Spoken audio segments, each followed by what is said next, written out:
पापा पापा चिल्लाता, मैं क्या जवाब दूंगा साहब, उसको बताओ। मेरे बच्चे ने कौन सा जुल्म कर दिया था? अगर किसी डॉक्टर के पास आप इलाज करने जाओगे और वो दवाई देगा, उसके बाद गोली मार दोगे, तो क्या इंसाफ है ये? जहाँ तक हो सके साहब, मैं भी शरीफ एक इतना बड़ा ऑफिसर तो मैं भी नहीं था, हौलदार से रिटायरमेंट आ रखा हूँ साहब, और साहब मेरे को दे सकते हो इंसाफ तो दे दीजिए। रवि बडोला को न्याय दो, न्याय दो, न्याय दो।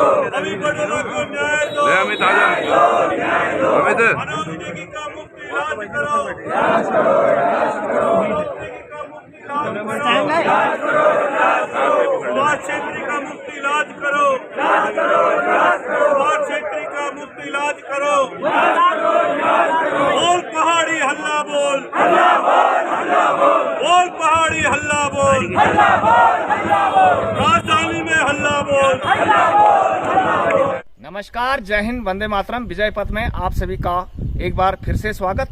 गढ़वाल की वादियों में है, शाम का वक्त है, वर्षा हुई है, शायद देहरादून में भी वर्षा और कुछ मौसम ठंडा हो गया होगा, लेकिन प्रशासनिक या राजनीतिक या सामाजिक मौसम काफी गर्म है।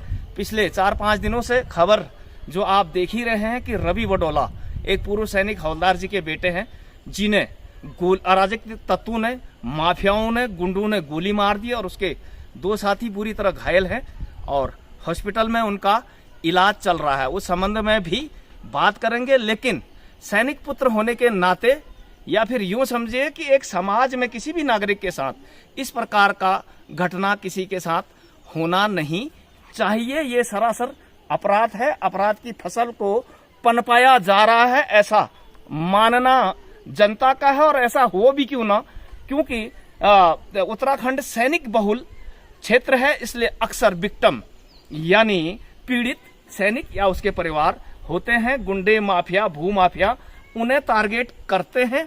और इस संबंध में आप देखिए पहले एक रिकैप, फिर इस पूरे घटनाक्रम के आपको को हटाने के बाद तुरंत हमारे ऊपर टूट पड़े। बाद में इन्होंने अपनी पूरी पार्टी बुला दी वहाँ पे, जो मेरे घर के अंदर टूट फूट किया।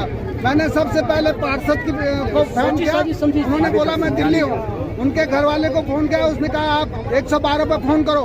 अभी तक न वो राहुल वो आए और न मेरे को पूछा उन्होंने।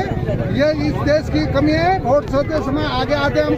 ये लगभग मुझे लगता है कि भारत सरकार की भूमि है ये, और जंगलात की भूमि ये रही होगी, और पट्टे पर लोगों ने बेचना शुरू कर दिया। आप भी यहीं रहते हो? आप यहीं रहते हो जी? क्या नाम है आपका? संतोष कुमार। संतोष कुमार, कब से रह रहे हो? 40 साल हो गए। मकान का रजिस्ट्रेशन अब तक नहीं हुआ, पट्टे पर ही रह रहे हो। आप साहब कहाँ से हो? किराए पर रहते हो, लेकिन रहते हो ना इधर कहीं?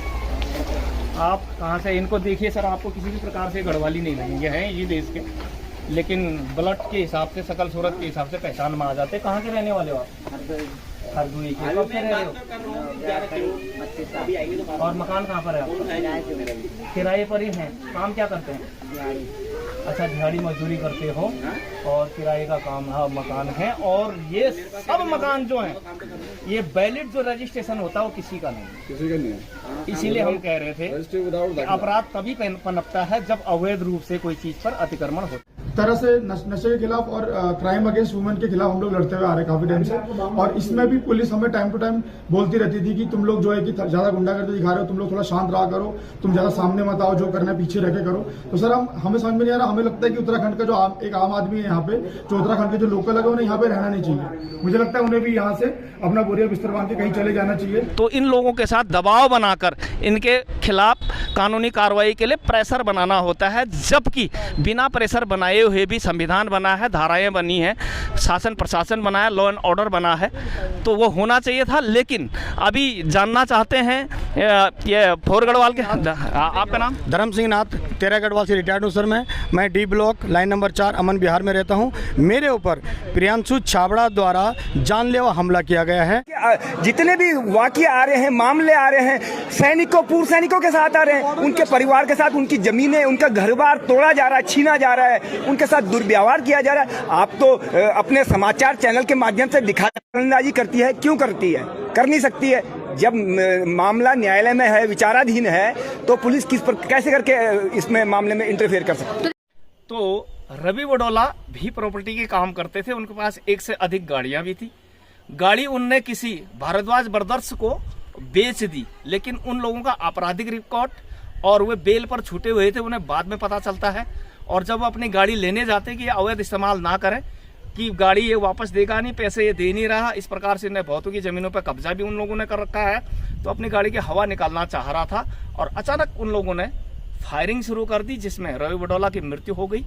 ये घटना डोभाल चौक देहरादून 6 नंबर पुलिया की है पूरा घटनाक्रम।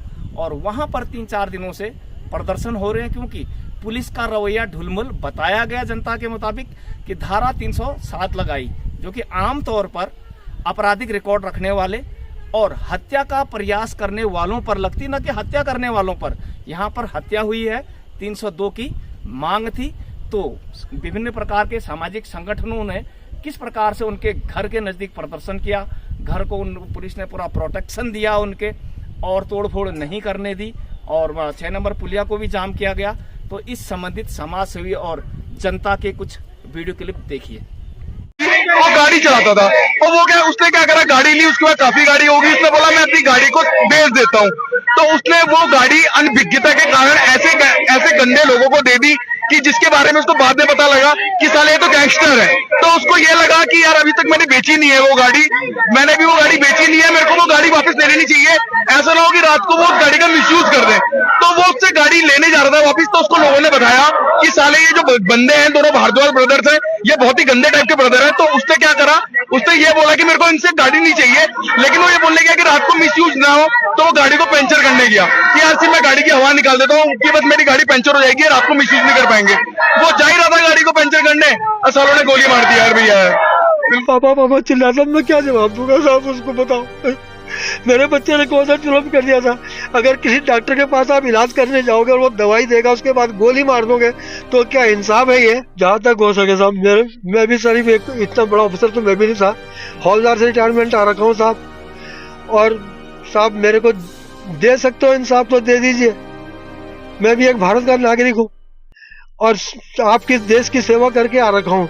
जब उत्तराखंड था, सच्चे लोग रहते थे, एक सच्ची आबहवा, साफ सुथरी आबहवा थी, सच्चे लोग थे, ईमानदार लोग थे, उनको बरगला करके उनके साथ में ये माफियाओं ने मिल करके उनकी जमीनों को लूट रहे हैं, उनके घरों को लूट रहे हैं और उनकी हत्याएं हो रही हैं। अगर मंचों से फायरिंग हुई है, जो बेखौफ होकर इस देहरादून शहर में घूम रहे हैं वो कौन है, कैसे यहाँ पर बसे हैं? हमने अखबारों के माध्यम से जब एड्रेस पढ़ा तो बिहार, मेरठ, मुजफ्फरनगर, सहारनपुर, तो क्या यहाँ के मूल निवासी जो हैं, जो लगातार यहाँ पर जो संघर्ष कर रहे हैं अनेकों मुद्दों पर, उनके खिलाफ इस प्रकार के षड्यंत्र किसकी शय पर हो रहे हैं? मैं ये भी कहना चाहता हूँ कि अगर आज उस बिल्डिंग को ध्वस्त करने के जो यहाँ पर जो मांग उठ रही थी, जो बिल्डिंग कह रहे हैं कि गलत तरीके से जो वहाँ बिना नक्शे के या इस तरीके से जो बिल्डिंग बनाई गई है, इसको ध्वस्त करने में भी इतनी देरी क्यों हो रही है?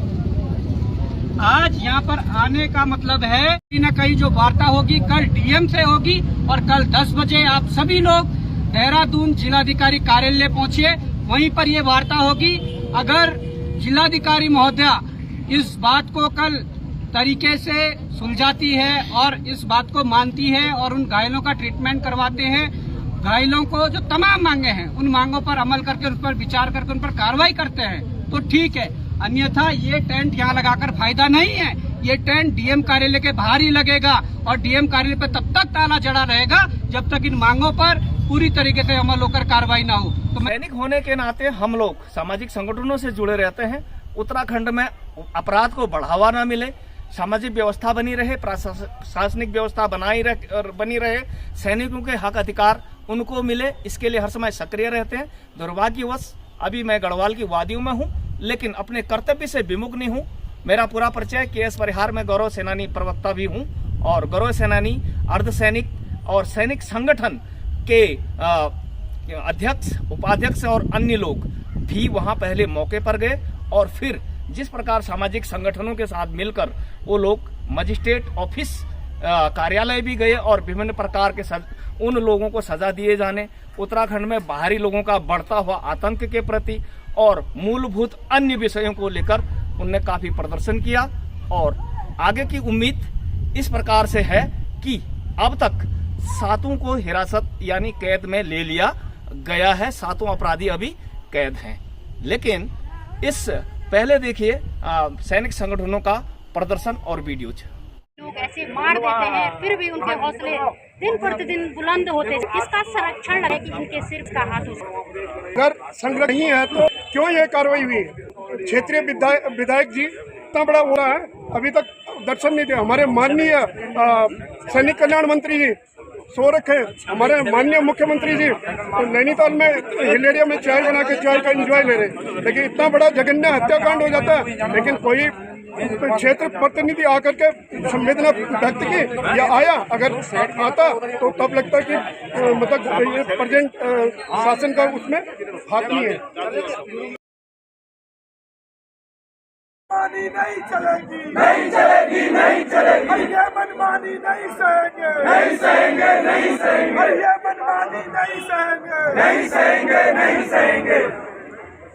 मुफ्त इलाज करो, इलाज करो, इलाज करो। घायलों मुफ्त करो, इलाज करो, इलाज करो।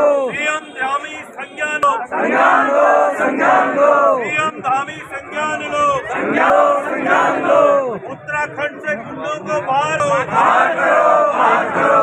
उत्तराखंड से गुंडों को बाहर करो, बाहर करो, बाहर करो। रवि बड़ोला को न्याय दो, न्याय दो, न्याय दो। रवि बड़ोला को ये हमारा आज हम 24 साल हमारा उत्तराखंड का हो गया है। और इसके सबसे बड़ा दुर्भाग्य इसलिए था कि जो मूल निवास 1950 जो हमारे को मिला ही नहीं, इस प्रदेश का पहला प्रदेश है पूरे देश के अंदर जिसकी में मूल निवास 1950 साल। क्योंकि पहले जो मुख्यमंत्री हमारे जो 2000 में जब सरकार हमारी बनी थी, पहला जो मुख्यमंत्री था वो लखनऊ से यहाँ थोपा गया, उसे मूल निवास से क्या मतलब। और आज वही जो भारी तत्व हमारे लोगों को मार रहे और हम केवल उनको श्रद्धांजलि देकर चुपचाप हो जा रहे। अब पूरी घटना का कंक्लूजन करते हैं। क्या कोई भी सैनिक संगठन गौरव सेनानी के अलावा इस प्रकार से सामाजिक और सैनिकों के पे पेंशन के लिए आवाज उठाता है? क्या उत्तराखंड में कोई और संगठन नहीं है? क्या बाहर के अराजक तत्व इस प्रकार की गतिविधियों को अंजाम देते हैं? अवैध संपत्तियां, गोली मार देना, दादागिरी करना। क्या बाहरी लोग इस प्रकार के उत्तराखंड के लोगों को शरीफ समझते हैं इसलिए करते हैं? क्या उत्तराखंड का कोई व्यक्ति देश के अन्य भागों में सेवारत या काम से नहीं है? क्या उनका भी ऐसी आपराधिक रिकॉर्ड है? या वो ये अच्छे भले देवभूमि के लोगों के नाम पर जाने जाते हैं? क्या हम इतने शरीफ हो गए हैं कि हमें हर कोई टारगेट करता है, हमारी संपत्तियों को छीन लेते हैं और दादागिरी करते हैं, गोली तक मार देते हैं, हत्या तक कर देते हैं? उत्तराखंड में आमतौर पर ऐसा होता नहीं था। इन सब के लिए समाज को क्या जागने की कितनी जरूरत है? सैनिकों को कितनी एकता की जरूरत है? कमेंट्स करके बताएं और वीडियो को लाइक, शेयर और सब्सक्राइब जरूर करें और बने रहें विजय पथ के साथ। धन्यवाद, नमस्कार, जय हिंद, वंदे मातरम।